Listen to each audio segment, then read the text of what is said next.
Olá e bem-vindos ao curso de Redes de Computadores 1. Meu nome é Célia, esse é o capítulo 4, camada de rede, seção 4.3, onde vamos falar sobre o que há dentro de um roteador. O roteador consiste de várias portas de entrada e várias portas de saída, né? Aqui a gente está representando logicamente a parte da porta que é uma entrada e a parte da porta que é de saída. Mas se você olhar um roteador físico e ver as conexões atrás dele, você vai ver que é, a porta ali, aquela interface, ela é tanto uma interface de entrada quanto uma interface de saída. Mas aqui a gente está simplesmente separando as funções de entrada e saída para fins didáticos, para que a gente entenda que os pacotes chegam por portas de entrada e podem seguir para qualquer porta de saída.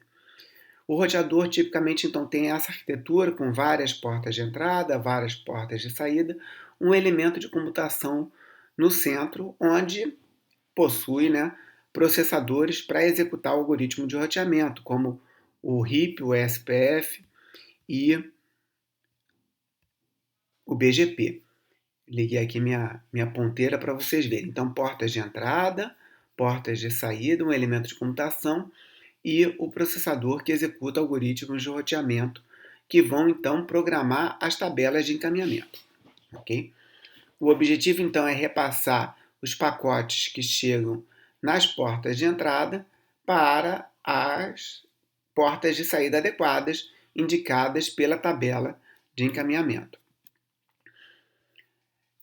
Internamente, na interface de rede, você tem um elemento terminador, que é aquele que converte de fato os sinais analógicos que representam os bits, né, os símbolos analógicos que representam os bits, em bits. Depois você tem uma parte que faz o processamento da camada de enlace, aqui tem um exemplo da Ethernet, um outro exemplo é o Wi-Fi, né? Então essa parte do processamento fica na interface, na própria interface de rede, e depois você pode ter aqui um buffer para que esse pacote então seja passado para o elemento de comutação e então siga para a porta de saída. Então essa aqui é a arquitetura típica de uma porta de entrada.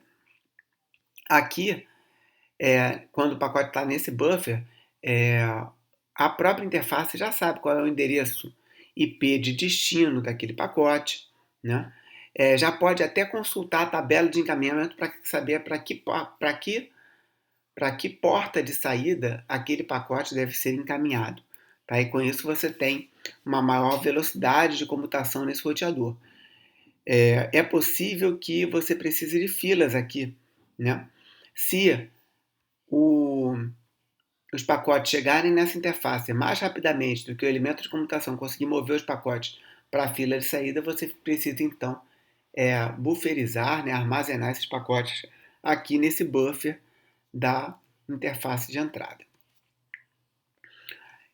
As arquiteturas típicas, né, de roteadores para mover os dados de uma porta de entrada para uma porta de saída, elas podem ser de alguns tipos. Nesse exemplo aqui, a gente está mostrando a computação por memória compartilhada, onde todas as portas de entrada, todas elas, né, então as N portas de entrada, podem escrever numa memória compartilhada que fica aqui no núcleo do elemento de computação, e todas as portas de saída conseguem ler dessa memória compartilhada. Então, a porta de entrada recebe o pacote, escreve o pacote na memória compartilhada, numa região da memória, e depois a porta de saída lê daquele endereço de memória e já transmite o pacote. Okay?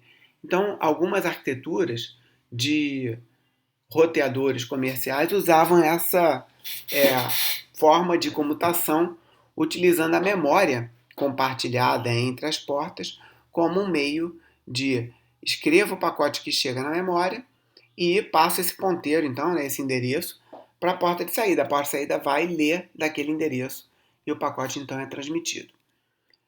Observa que aqui a gente tem que ter uma memória muito rápida, né? Porque eu tenho pelo menos duas escritas no barramento, né?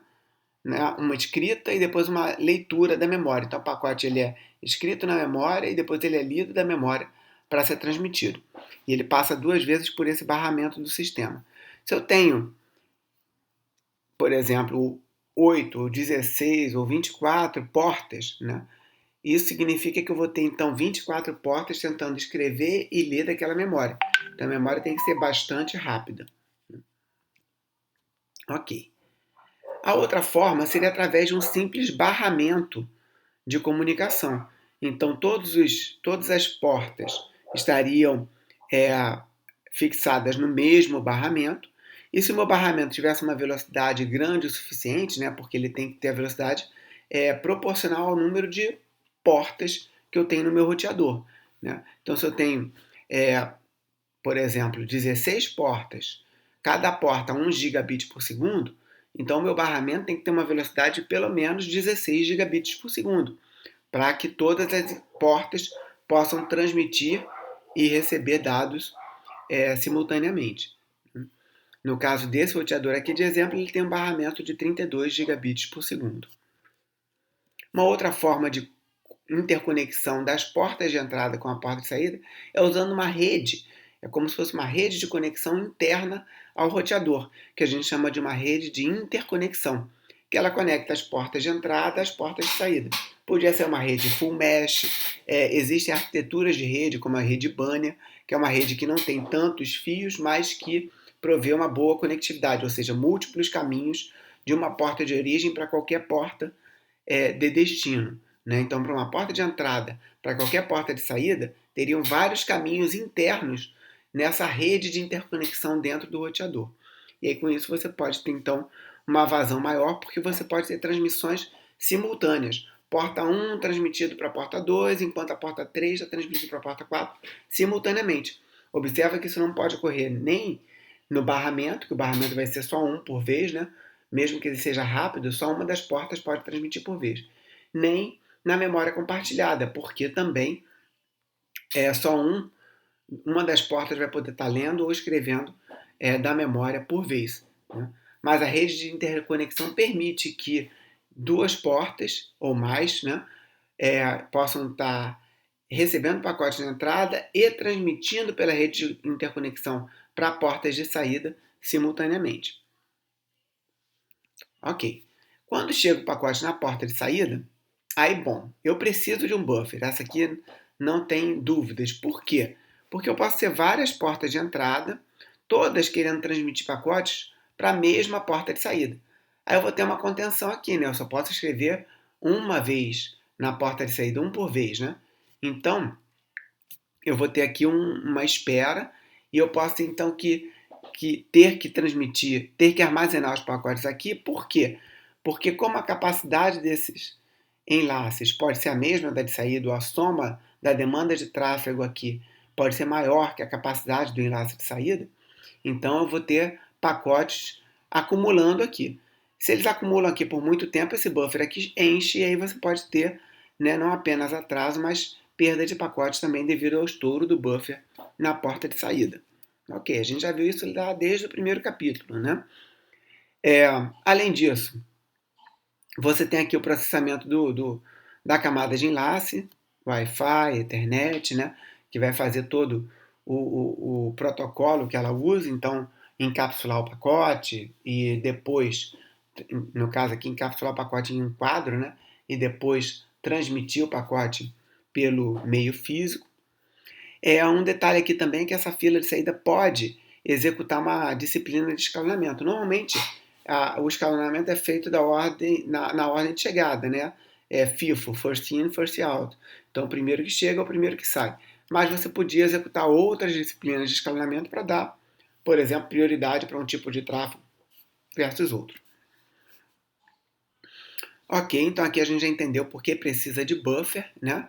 Na porta de saída. Existe uma RFC, uma norma, uma recomendação do IETF sobre o tamanho desse buffer. O tamanho não é interessante que o buffer seja muito grande, porque senão ele pode introduzir muito atraso, né? E se ele introduz muito atraso e sem gerar perda de pacote, demorando muito para gerar uma perda de pacote, o controle de congestionamento do TCP não é tão efetivo. Né? Então a regra é mais ou menos essa. Se eu tenho um RTT de 250 milissegundos e a capacidade do enlace é 10 gigabits por segundo, eu multiplico um pelo outro e eu vou ter um número de bits que eu devo ser capaz de armazenar, isso para que o TCP seja efetivo. Mais recentemente, estão recomendando dividir essa capacidade por raiz de n para que você não tenha buffers tão grandes e o TCP seja mais efetivo. Bom, como a gente falou no início dessa aula, é possível também que você precise de ter buffer nas portas de entrada, não apenas por conta de contenção na porta de saída, né? Mas também porque a velocidade de computação aqui do núcleo das N portas de entrada para as N portas de saída, ela pode ser mais lenta do que a taxa de chegada de pacotes numa dada interface. Então, nesse caso, você vai ter que armazenar, né, o roteador precisa armazenar pacotes na interface de entrada. E aí, com isso, um problema pode ocorrer, que é o problema de bloqueio da cabeça da fila, Head of Line Blocking, que a HOL vem de Head of Line. Head of Line Blocking significa essa situação. Ó. Vamos entender que todos os pacotes aqui mais escuros, eles estão destinados a essa porta de saída 1 aqui de cima, a primeira. Tá? Eu tenho dois pacotes, então, aqui, competindo para serem transmitidos para essa, e observa que logo depois, nessa interface aqui, eu tenho um pacote clarinho que está destinado a outra porta de saída. Ele poderia ser transmitido, né? Mas como eu tenho aqui uma fila de pacotes, e o primeiro está competindo com ele aqui por essa primeira porta de saída, se quem usou primeiro o elemento de computação foi a interface de cima, esse segundo aqui tem que aguardar. E aí, com isso, o pacote clarinho aqui, que ia para a porta 2 aqui de baixo, para essa porta do meio, que não tem nada a ver com a contenção, ele teve que ser bloqueado, fica aqui aguardando a vez dele ser transmitido. Né? Então, esse problema de Head of Line Blocking é um problema antigo e as arquiteturas modernas elas já resolvem esse problema de uma forma bem eficiente. Ela usa uma janela e ela olha dentro de uma janela aqui, na fila de entrada do roteador, se tem pacotes que podem ser encaminhados para a porta de saída. E se houver pacotes que podem ser encaminhados para a porta de saída, ele vai e encaminha. E com isso evita ou diminui o problema do Head of Line Blocking.